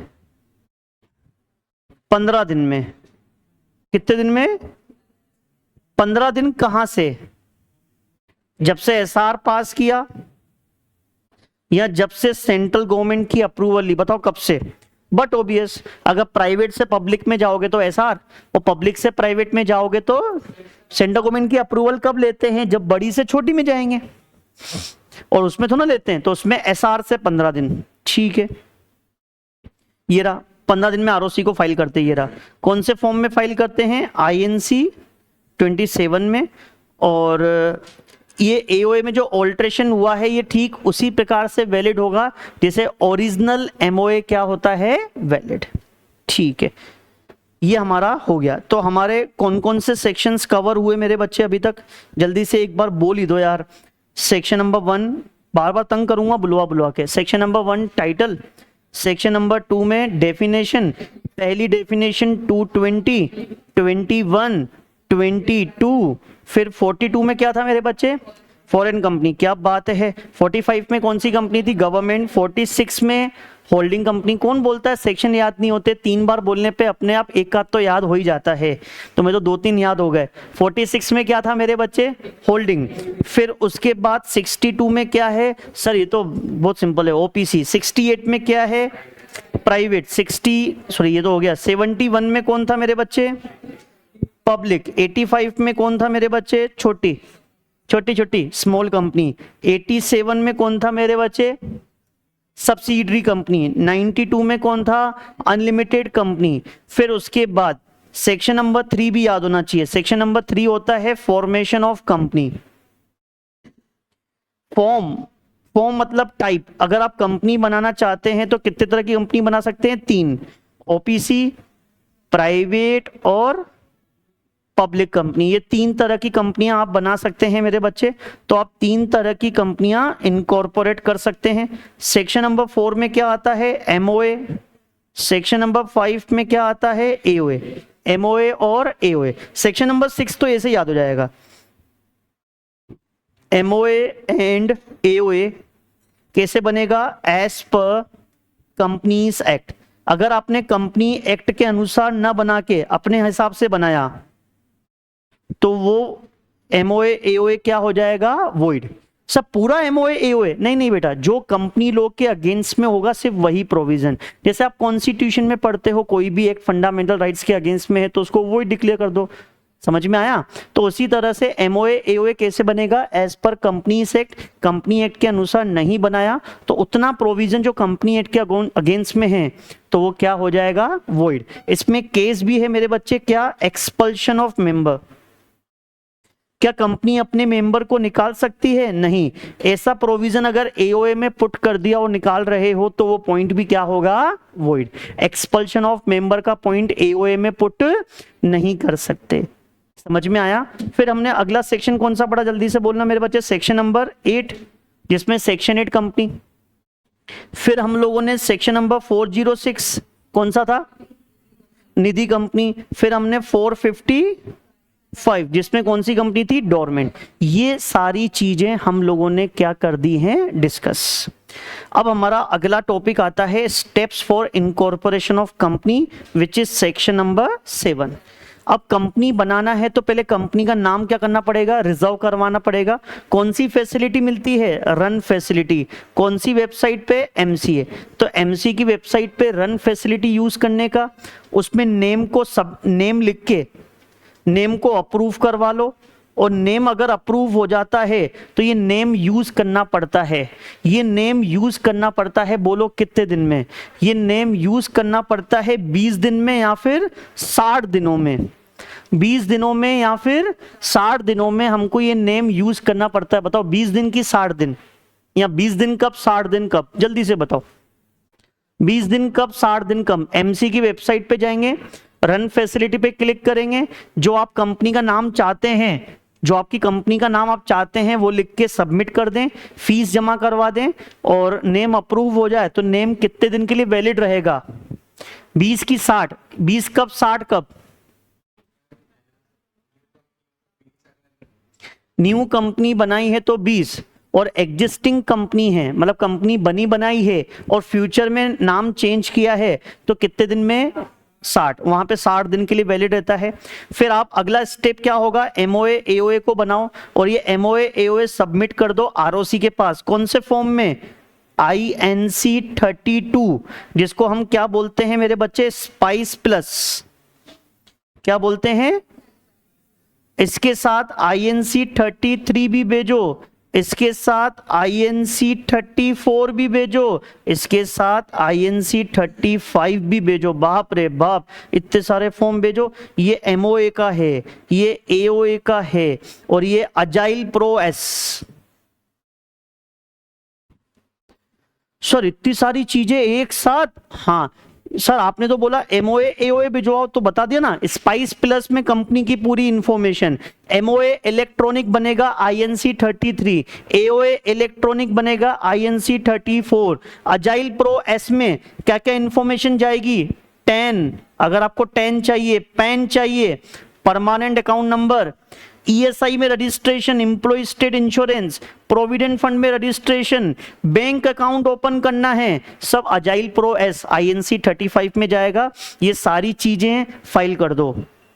जो भी व्यक्ति आपकी कंपनी का डायरेक्टर है उसका नाम लिख के भेज दो, डिक्लेरेशन दे दो कि हमने सारे एक्ट का कंप्लाइंस कर दिया, इनकॉर्पोरेशन में जो जो प्रोविजन लगते हैं हमने सबका कंप्लाइंस कर दिया है, और फीस का पेमेंट कर दो। किसका पेमेंट कर दो? फीस का पेमेंट कर दो, और आपको क्या मिल जाएगा? Certificate of incorporation. क्या क्या मिल जाएगा आप लोगों को? सर्टिफिकेट ऑफ इनकॉर्पोरेशन, और आप रजिस्टर्ड ऑफिस की एड्रेस भी उसमें लिख के भेज देना। बोलो आया? इस तरह से आपकी कंपनी का क्या हो जाता है? इनकॉर्पोरेशन। लेकिन ध्यान रखना मेरे बच्चे, आपको सर्टिफिकेट ऑफ इनकॉर्पोरेशन तो मिल गया, लेकिन आपको अपना बिजनेस स्टार्ट करना पड़ेगा, और बिजनेस स्टार्ट करने के लिए अलग से सर्टिफिकेट मिलता है सेक्शन नंबर 10A में। ध्यान रखना, सेक्शन नंबर 7 में आपको COI तो मिल गया, सर्टिफिकेट ऑफ इनकॉर्पोरेशन तो मिल गया। कौन से सेक्शन में मिला है? Section number 7। सेक्शन नंबर 7 में आपको सर्टिफिकेट ऑफ इनकॉर्पोरेशन तो मिल गया, लेकिन आप अपना व्यापार चालू नहीं कर सकते। अगर आप अपना बिजनेस स्टार्ट करना चाहते हैं तो आपको अलग से क्या लेना पड़ेगा? एक सर्टिफिकेट। अलग से क्या लेना पड़ेगा? सर्टिफिकेट लेना पड़ेगा। समझ में आया? वो कौन से सेक्शन में लेना पड़ेगा? Section number 10A। कौन से सेक्शन में लेना पड़ेगा? Section number 10A। तो देखना क्या लिखा हुआ है, company incorporated after commencement of company amendment act 2019 में अमेंडमेंट आया था। ये सेक्शन नंबर 10A 2019 में आया था। और जिस कंपनी में शेयर कैपिटल है तो अपना व्यापार तब तक चालू नहीं कर सकती जब तक डायरेक्टर ने डिक्लेरेशन नहीं दिया हो 180 डेज में। जब से कंपनी का इनकॉर्पोरेशन हुआ उसके कितने दिन में? 180 डेज, यानी कि 6 महीने अप्रोक्स। कौन से फॉर्म में डिक्लेरेशन देना पड़ेगा? INC 20A। देखो सेक्शन अमेंडमेंट है तो फॉर्म भी क्या होंगे? अमेंडेड। ए मतलब अमेंडेड, नया जुड़ा है। और इसमें क्या डिक्लेरेशन देना पड़ेगा? सब्सक्राइबर लिख के देंगे। याद है सब्सक्रिप्शन क्लोज पे जिसने साइन करी है, कम से कम एक शेयर लिया था, तो बोलेंगे जो जो हमने शेयर्स लिए हैं उन शेयर्स का पेमेंट हमने कंपनी को कर दिया है और हमारे रजिस्टर्ड ऑफिस का वेरिफिकेशन हो गया है। ये 2 चीजें लिख के भेज दो। कौन से फॉर्म में? 20A में। फिर उसके बाद ROC आपको क्या दे देगा? Certificate of commencement of business, CCB। और उसके बाद आप अपना व्यापार चालू कर सकते हैं। अगर आपने ये डिक्लेरेशन नहीं दिया 180 दिन के अंदर, आपकी कंपनी का स्ट्राइक ऑफ हो जाएगा। आपका नाम ROC अपने रजिस्टर में से काट देगा। इसको बोलते हैं स्ट्राइकिंग ऑफ। ROC अपने रजिस्टर में से आपका नाम काट देगा। स्ट्राइकिंग ऑफ सेक्शन नंबर 248 में आता है। 248 सेक्शन के बेसिस पे आपका स्ट्राइक ऑफ हो जाएगा, यानी कि कंपनी बंद हो गई। बिल्कुल समझ में आया? जल्दी से बोलो क्या क्या सेक्शन पढ़े। सर बार बार ये बोलो रहे हो, क्या करें? बोलो सेक्शन नंबर 1। बोलो बोलो बोलो, आवाज नहीं आ रही। सेक्शन नंबर 2 में डेफिनेशन में 220 किसकी डेफिनेशन है? फिर 221 में किसकी डेफिनेशन? 22 में लिमिटेड बाय शेयर्स, 42 में फॉरेन, ठीक है फॉरेन, और उसके बाद 45 में सरकारी, फिर होल्डिंग, फिर उसके बाद कौन सा सेक्शन था? 62 OPC, फिर 68, फिर 71,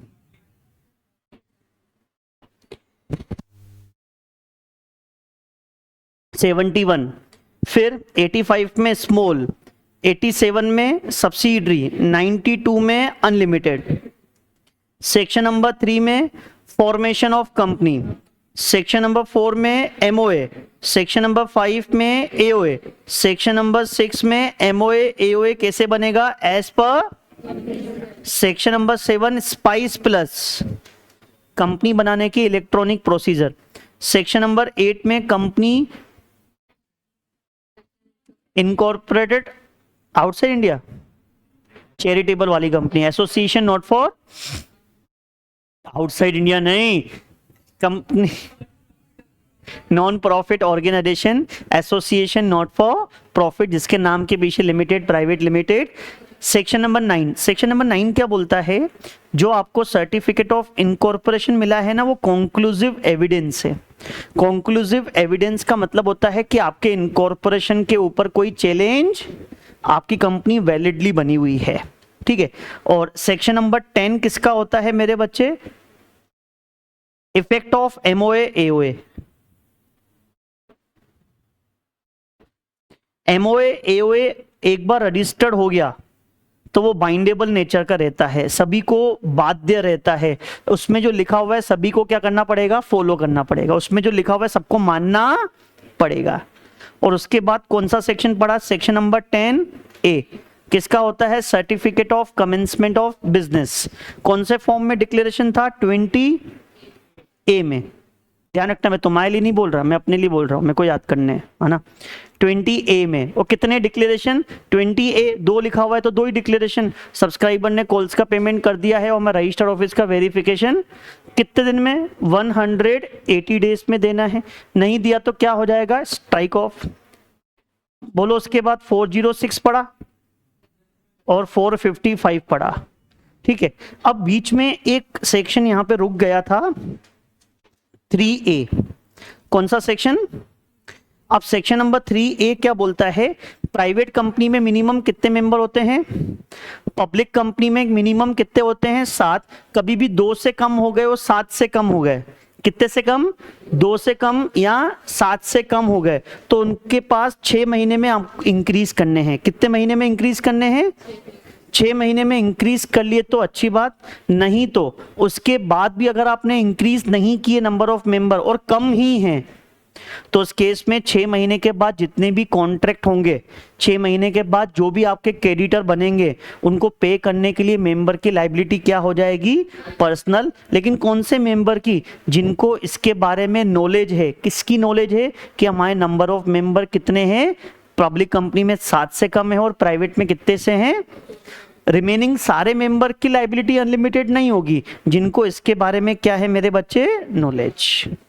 तो हम लोगों ने अब जाके इतने सारे सेक्शन पढ़ लिए। सेक्शन नंबर 3A भी पढ़ लिया, मतलब कुल मोटे मोटे तौर पे सेक्शन नंबर 1 से लेके 10A तक तो हमने कर लिया। एक और सेक्शन लिख लेते हैं 11, जो दुनिया में नहीं रहा है ना, ओमिट हो चुका है। मैं बताऊं मजेदार बात बताऊं, सेक्शन नंबर 11 किसका था पता है? ये बताया आपको 10A कब आया, सेक्शन कब इंक्लूड हुआ? 10A 2019 अभी अभी पढ़ा। और सेक्शन नंबर 10A सिर्फ एप्लीकेबल है company having a share capital.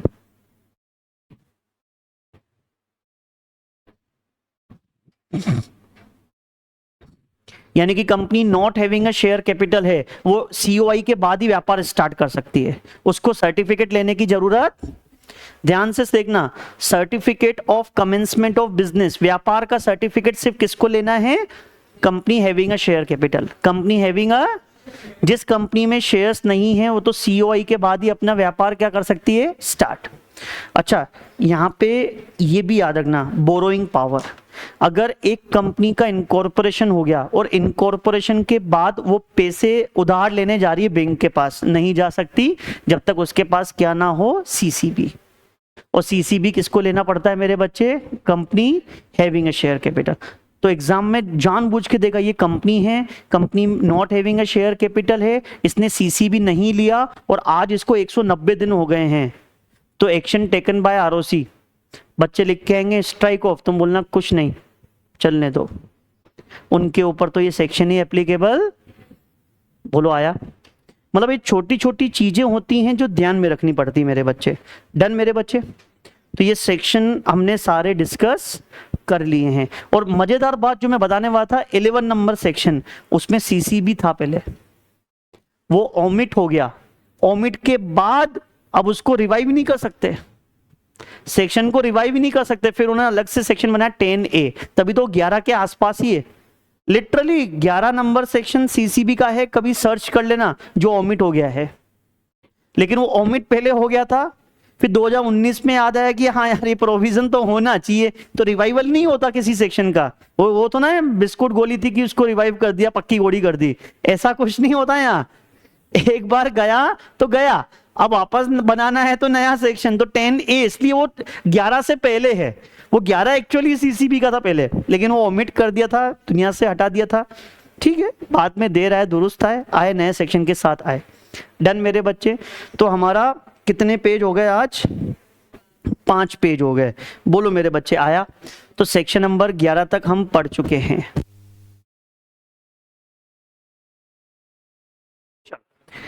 आया समझ में? अब अगला सेक्शन, सेक्शन नंबर 11 तक हमारा कंप्लीट हो गया है। अब हम आते हैं हमारे अगले पड़ाव की तरफ, जो कौन सा है मेरे बच्चे? Section number 12। सेक्शन नंबर 12 किसका होता है? रजिस्टर्ड ऑफिस का। सेक्शन नंबर 12 किसका होता है मेरे बच्चे? Registered office. रजिस्टर्ड ऑफिस क्या होता है? एक ऐसा ऑफिस जहां पे कंपनी के सारे इनकॉर्पोरेशन के डॉक्यूमेंट्स रखे हुए होते हैं। तो ध्यान रखना, नीड, इसकी जरूरत क्या है? नीड क्या है मेरे बच्चे? एक कंपनी के पास फिजिकली रजिस्टर्ड ऑफिस होना चाहिए, है ना। तो उसी से डिसाइड किया जाता है कंपनी का प्लेस ऑफ बिजनेस कहां पर है। यानी कि इस रजिस्टर्ड ऑफिस से ही डिसाइड किया जाता है कि कंपनी का प्लेस ऑफ बिजनेस कहां है, कंपनी कहां व्यापार कर रही है। ऐसा प्लेस होना चाहिए कि आरओसी को कोई डॉक्यूमेंट भिजवाना हो, तुम लोग को भी अगर कंपनी के पास कोई डॉक्यूमेंट भिजवाना हो तो ऐसा ऑफिस होना चाहिए। कितने दिन में होना चाहिए ऑफिस? 30 दिन। वैसे तो जब से कंपनी ने व्यापार करना चालू किया, कंपनी ने अपना बिजनेस स्टार्ट किया, उसी दिन से होना चाहिए। लेकिन आपके पास राइट है कि इनकॉर्पोरेशन के बाद 30 दिन के अंदर आप नया ढूंढ सकते हो, कोई इशू नहीं है। और उसका वेरिफिकेशन आरओसी के पास भेजना पड़ेगा, कौन से फॉर्म में? INC 22 में। ध्यान रखना, वेरिफिकेशन का मतलब होता है आसपास कौन सा थाना पड़ता है, रेंटेड है तो रेंट एग्रीमेंट, खुद का है तो एक प्रूफ कि हाँ वो तुम्हारा ही है, तो ये प्रूफ INC 22 में भेजना पड़ेगा। और ध्यान रखना, आपको अपनी कंपनी का नाम और एड्रेस, आपको अपनी कंपनी का नाम और एड्रेस अपने ऑफिस के बिल्डिंग के बाहर अटैच करना पड़ेगा। यानी कि आपने देखा होगा हर कंपनी को अपने बिल्डिंग के बाहर एक नाम लगाना पड़ता है कि इस कंपनी का नाम क्या है, और नाम के नीचे एड्रेस लिखना भी जरूरी है, नाम के आगे एड्रेस लिखना भी जरूरी है। ये एग्जाम में एक बार आ चुका है बेटा ना, लेबलिंग ऑफ कंपनी, कंपनी का नाम कहाँ कहाँ लगाते हैं, तो कंपनी को अपना नाम एज वेल एज एड्रेस अपने बिजनेस के प्लेस के बाहर लगाना पड़ता है। कौन सी लैंग्वेज में, एक तो इंग्लिश लैंग्वेज और एक वहां पे लोकल में जो चलती है वो लैंग्वेज में लगाना पड़ता है मेरे बच्चे। कंपनी की जो कॉमन सील होती है उस पे भी कंपनी का नाम होना चाहिए। बता नाम कहाँ कहाँ होना चाहिए, कंपनी का नाम कहाँ कहाँ लगवाना है, बिल्डिंग के बाहर, कॉमन सील पे। देखो यहां पे तो लिखा हुआ है बिल्डिंग के बाहर, बिल्डिंग के बाहर, फिर यहां पे कॉमन सील पे, यहां पे बोल दिया आपको अपना नाम एड्रेस कहां कहां देना है, जितने भी बिजनेस के लेटर हैं, जैसे बिजनेस के जो लेटर्स वगैरह होते हैं, लेटर हेड होते हैं, उन सब पे होना चाहिए। प्रोमिसरी नोट वगैरह बिल्स ऑफ एक्सचेंज पे होना चाहिए मेरे बच्चे, इन सब पे क्या होना चाहिए, कंपनी का, ठीक है, नाम। तो नाम कहां कहां होना चाहिए। अगर कंपनी ने नाम चेंज किया है, कंपनी ने क्या चेंज किया है, नाम, तो जैसे पहले कंपनी थी शीला इंडस्ट्रीज लिमिटेड, अब सिर्फ शीला लिमिटेड कर दिया, इंडस्ट्री वर्ड, तो जब जब शीला लिमिटेड वर्ड यूज करोगे तो आपको ब्रैकेट में लिखना पड़ेगा 2 साल तक की previously known as Sheela industries limited. यानी कि जब भी एक कंपनी अपना नाम चेंज करती है, कितने साल तक, 2 साल तक, कितने साल तक, 2 साल तक अपने नए नाम के साथ ब्रैकेट में लिखना पड़ेगा कि पहले तुम किस नाम से जाने जाते थे। ओपीसी है तो 1% कंपनी को ब्रैकेट में क्या लिखना पड़ता है, 1%। ये तो मैंने आपको बताया अभी थोड़ी देर पहले कि एबीसी, ओपीसी, प्राइवेट, समझ में आया। तो जो ओपीसी होती है उसको अपने नाम के बाद, सफिक्स के बाद नहीं, सरनेम के बाद नहीं, नाम के बाद, यानी कि एबीसी के बाद क्या लगानी पड़ती है, ओपीसी वर्ड लगाना पड़ता है। ठीक है, क्या हम रजिस्टर्ड ऑफिस चेंज कर सकते हैं, क्या हम हमारा रजिस्टर्ड ऑफिस चेंज कर सकते हैं, हाँ, within the state, from one city to, मान लो मैं इंदौर से उज्जैन अपना रजिस्टर्ड ऑफिस शिफ्ट कर रहा हूं, इंदौर से कहां शिफ्ट कर रहा हूं मेरे बच्चे, उज्जैन, तो इसके लिए कौन सा रेजोल्यूशन पास करना पड़ेगा, ठीक है। और INC 22 में नई एड्रेस किसको इंटीमेट करनी पड़ेगी, ROC को, कितने दिन में, 30 दिन में। अगर आप एक ROC से दूसरे ROC में जा रहे हो तो ये इंडिया में 2 जगह पॉसिबल है, जैसे आप मुंबई से पुणे जा रहे हो, ध्यान रखना हर स्टेट में कितने ROC होते हैं, एक, हर स्टेट में कितने ROC होते हैं, एक, लेकिन हमारे इंडिया में 2 स्टेट ऐसे हैं जहां पे कितने ROC हैं, 2, जैसे महाराष्ट्र, महाराष्ट्र स्टेट्स एक ही है, मुंबई में एक ROC है, पुणे में, तो मुंबई से पुणे जाओगे तो सिटी चेंज हो रही है, ROC भी चेंज हो रहा है, लेकिन स्टेट चेंज, तो इसके लिए भी क्या पास करना पड़ेगा, क्या पास करना पड़ेगा, SR, और रीजनल डायरेक्टर की अप्रूवल लेनी है, किसकी अप्रूवल लेनी है, रीजनल डायरेक्टर, किसकी अप्रूवल लेनी है मेरे बच्चे, रीजनल डायरेक्टर की अप्रूवल लेनी है। कैसे, रीजनल डायरेक्टर की अप्रूवल कैसे लेंगे, कंपनी रीजनल डायरेक्टर को एप्लीकेशन भेजेगी, रीजनल डायरेक्टर कौन, ROC से ऊपर होता है, ROC को सुपरवाइज करता है, तो रीजनल डायरेक्टर के पास क्या भेजेगी, एप्लीकेशन, रीजनल डायरेक्टर 30 दिन में ऑर्डर पास कर देगा, किसको पास करेगा ऑर्डर, कंपनी को, कंपनी इस ऑर्डर की कॉपी ROC को दे देगी 60 दिनों में, जब से ऑर्डर आया, ऑर्डर की कॉपी किसको दे देंगे मेरे बच्चे, ROC को 60 दिन में, फिर ROC सर्टिफिकेट इशू कर देगा नया, कितने दिन में, 30 दिन में। देखो बेटा 30, 60, 30, 3 डेट लाइन है इसमें, 30, 60, 30। पहले आप RD के पास एप्लीकेशन भेजो तो RD कितने दिन में ऑर्डर पास करेगा, 30। जब से उसने ऑर्डर पास किया 60 दिन में उस ऑर्डर की कॉपी किसको? आरओसी, ताकि आरओसी को, यार पिताजी से अप्रूवल ले ली, बेटा कुछ बोलेगा क्या? आरओसी से ऊपर कौन होता है? आरडी। आरओसी के मुंह पे मारो, दे भाई हम जा रहे पुणे, वो बोलेगा क्यों? ये तुम्हारे बाबूजी से पूछ लेना, ये आरडी ने बोल दिया है, जाओ, चल जाएंगे। फिर वो भी क्या करेगा? जख मारा के सर्टिफिकेट देगा 30 दिन में कि हाँ जाओ जाओ बेटा जाओ, नए नए जगह जाओ तुम, है ना? ठीक है, आया समझ में? आया? तो वो कॉन्क्लूसिव एविडेंस से सर्टिफिकेट मिल गया, तो समझ में आया? लेकिन एक स्टेट से दूसरे स्टेट में जा रहे हो, कहां जा रहे हो आप? देखो यहां लगेगा सेक्शन नंबर 12, यहां पे भी लगेगा सेक्शन नंबर 12, लेकिन यहां पे लगेगा सेक्शन नंबर 13। क्यों? यहां पे एमओए में ऑल्ट्रेशन हो रहा है, याद करो, एमओए में ऑल्ट्रेशन होगा तो सेक्शन नंबर 13। और एमओए के सिचुएशन क्लोज में क्या लिखा होता है? स्टेट का नाम। किसका नाम? तो स्टेट चेंज होगा तभी तो एमओए चेंज होगा। तो स्टेट तो चेंज तीसरे ऑप्शन में हो रहा है। स्टेट कहां चेंज हो रहा है?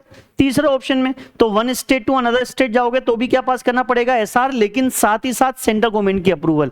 लेकिन अब ये पावर किसके पास है? आरडी के पास। तो यहां पे भी किसकी अप्रूवल लेनी पड़ती है? अच्छा, आरडी के पास अगर एप्लीकेशन भेजनी है ना तो कौन से फॉर्म में भेजते हैं? INC 23 में। कौन से फॉर्म में भेजते हैं? तो यहां पे भी हम सेंट्रल गवर्नमेंट के पास जो एप्लीकेशन देंगे कौन से फॉर्म में देंगे? INC 23। और उससे पहले न्यूज़पेपर में भी पब्लिश करना पड़ता ताकि किसी आम जनता को ऑब्जेक्शन हो तो वो ऑब्जेक्शन क्या करे? रेज। तो सेंट्रल गवर्नमेंट की अप्रूवल लेनी है, जिसकी पावर अब किसके पास है? आरडी। तो आरडी के पास एप्लीकेशन कितने दिन में जाएगी? जाएगी कौन से फॉर्म में जाएगी? INC 23। अब आरडी यानी कि सेंट्रल गवर्नमेंट ऑर्डर पास करेगा कितने दिन में? 60 दिन में। कितने दिन में ऑर्डर पास करेगा? 60 दिन में। और सेंट्रल गवर्नमेंट किसको ऑर्डर पास करेगा? कंपनी को। और कंपनी उस ऑर्डर की कॉपी किसको फाइल कर देगी? कितने दिन में? 30 दिन में।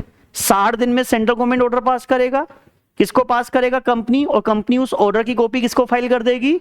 आरओसी को। कितने दिन में? फिर आरओसी क्या दे देगा आपको? नया सर्टिफिकेट ऑफ इनकॉर्पोरेशन, जिसमें नई एड्रेस लिखी हुई होगी। बोलो आया? अरे आया? यहां तक किसी को डाउट नहीं? डन। फिर क्या एक होल्डिंग सब्सिडरी का कंसेप्ट याद है? क्या होता है मेरे को बताओगे? एक एच लिमिटेड और एक एस लिमिटेड। थोड़ी देर पहले क्या मैं ये बोल सकता हूं सब्सिडरी कंपनी के रजिस्टर ऑफ मेंबर में एच लिमिटेड का नाम लिखा हुआ होता है? क्या मैं ये बोल सकता हूं H limited is the share holder of S limited? सोचो, क्या होल्डिंग कंपनी शेयर होल्डर होती है सब्सिडरी की? हाँ बेटा एक बार बताओ, होल्डिंग कंपनी ने सब्सिडरी के मोर देन 50% वोटिंग पावर ले रखी है, शेयर से ही आई होगी। तो होल्डिंग कंपनी शेयर होल्डर हुई कि नहीं हुई? किसकी शेयर होल्डर हुई? सब्सिडरी की। क्या सब्सिडरी के रोम में एच लिमिटेड का नाम लिखा हुआ होगा? हाँ बिल्कुल, बट ऑब्वियस। तो ध्यान रखना, holding is the share holder of subsidiary, यानी कि होल्डिंग कंपनी सब्सिडरी के शेयर्स खरीदती है, लेकिन वाइस वर्सा नहीं हो सकता। सब्सिडरी होल्डिंग के शेयर्स खरीद, सब्सिडरी कभी भी होल्डिंग के शेयर्स खरीद, सब्सिडरी कभी भी होल्डिंग के शेयर्स खरीद नहीं सकती। समझ में आया? ना खरीद सकती है, ना होल्ड कर सकती है, ना एक्वायर ना ही होल्ड। लेकिन 3 सिचुएशन में होल्ड कर सकती है। कितनी सिचुएशन में? As a legal representative, as a trustee और सब्सिडरी बनने से पहले। इन 3 सिचुएशन में होल्ड कर सकते हो। खरीद तो सकते ही नहीं हो, होल्ड कर सकते हो as a legal representative, as a trustee या सब्सिडरी बनने से पहले। बोलो आया? तो कौन कौन से सेक्शन हुए जल्दी से बताओ आप।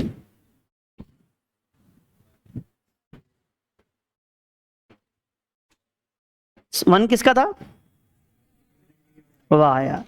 2 में 20, 21, 22 और उसके बाद 20 हो गया, 21, 22। फिर कौन सा आएगा? अब तो बोलो। फॉरेन कंपनी, सरकारी, होल्डिंग, इसमें इसमें इसमें ठीक है। नहीं 16 तो था ही कहाँ मैं, क्या हो गया मेरे को आज? यहां पे 71। फिर 85 में क्या था? Small company. 87 में सब्सिडरी कंपनी 92 में, ठीक है। सेक्शन नंबर 3 फॉर्मेशन ऑफ, वो 3A लिमिटेड लाइबिलिटी का एक्सेप्शन, यानी कि कब कब उनकी लाइबिलिटी क्या हो जाएगी, unlimited. Section number 4 MOA, 5 6 MOA AOA कैसे बनाएंगे एज पर। Section number 7 spice plus company का इनकॉर्पोरेशन। फिर section number 8 company association not for profit. 9 अगर एक बार COI मिल गया तो वो क्या रहता है, यानी कि सेक्शन नंबर 7 में अगर COI मिल गया तो वो क्या होता है, कॉन्क्लूसिव, आपकी कंपनी के इनकॉर्पोरेशन पे कोई challenge. Section number 10 MOA AOA अगर एक बार रजिस्टर्ड हो गया तो वो बाइंडेबल नेचर का रहता है, उसमें जो लिखा हुआ है मानना। 10A CCB, लेकिन ये सेक्शन किसके ऊपर एप्लीकेबल होगा, हैविंग अ, ये याद रखना है ना। फिर 11 तो दुनिया में। 12 रजिस्टर्ड ऑफिस 30 दिन में होना चाहिए, वेरिफिकेशन INC 22, दो बातें याद करनी थी। 13 में क्या था, ऑल्ट्रेशन इन, फिर 14 15 याद रखना। आपके पास MOA AOA की जितनी भी पुरानी कॉपियां पड़ी है सबको अपडेट कर दो। देखो MOA AOA में मैंने चेंज किया, मान लो मैंने अपने नोट्स में चेंज किया तो मेरी जिम्मेदारी है पुराने नोट्स में भी क्या कर लूं, अपडेट, क्योंकि पुराने नोट्स किसी बच्चे को दूंगा तो बच्चा गालियां देगा ना। मान लो उसमें मैंने कुछ ऐड किया तो वो पेज चेंज करके देना चाहिए, एक नैतिक जिम्मेदारी है। समझ में आया। तो ऐसे ही कंपनी क्या बोलती है मेरे बच्चे कि तुमने MOA AOA चेंज कर लिया तो तुम्हारे पास जो पुरानी कॉपियां रखी हुई है उसमें भी क्या कर लो, अपडेट, क्या कर लो। फिर हमने इसके बाद सीधा 19 नंबर सेक्शन देखा। 19 नंबर सेक्शन किसका होता है, सब्सिडरी कंपनी कभी होल्डिंग के शेयर्स, लेकिन 3 सिचुएशन में होल्ड, लीगल रिप्रेजेंटेटिव, ट्रस्टी और सब्सिडरी बनने से। बोलो आया कोई डाउट, क्या क्या था, ट्रस्टी, लीगल रिप्रेजेंटेटिव और, समझ में आया। यहां तक किसी को डाउट हो तो बताओ, बोलो।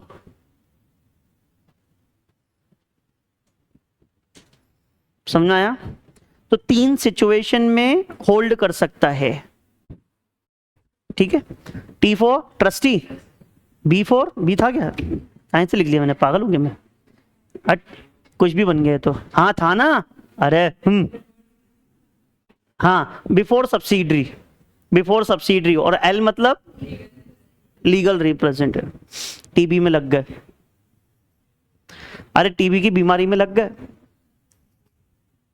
आया, अरे आया, डन, सेक्शन हो गए। अब ये एक फालतू है, देखो, कंपनी को अपने डॉक्यूमेंट्स का ऑथेंटिकेशन करवाना पड़ता है, मतलब जो कंपनी के डॉक्यूमेंट होते हैं उस पे KMP ऑफिसर एम्प्लॉइज की क्या होनी चाहिए, साइन, जो बोर्ड ऑफ डायरेक्टर के बिहाफ पे साइन करते हैं।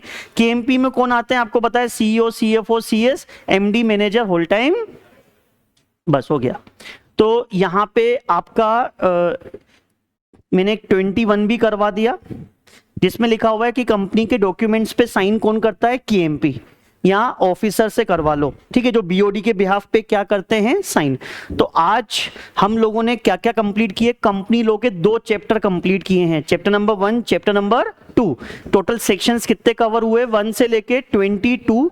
हालांकि इसमें कुछ सेक्शंस कवर नहीं हुए, 16, 17, 18, 20, तो वो थोड़े काम के नहीं हैं, अपन करेंगे जब नेक्स्ट चैप्टर करेंगे तो उसमें थोड़ा सा रिवीजन में मार लेंगे अपन उसको, ठीक है। तो आज के लिए इतना ही करते हैं, मिलते हैं नेक्स्ट लेक्चर में जिसमें हम इसके आगे के सेक्शंस करेंगे, और कोशिश करूंगा कि नेक्स्ट लेक्चर में अपन प्रीवियस सेक्शंस के IMP क्वेश्चंस भी कर पाएं कि एग्जाम में टफेस्ट लेवल के क्वेश्चंस कौन से आ सकते हैं। All the best.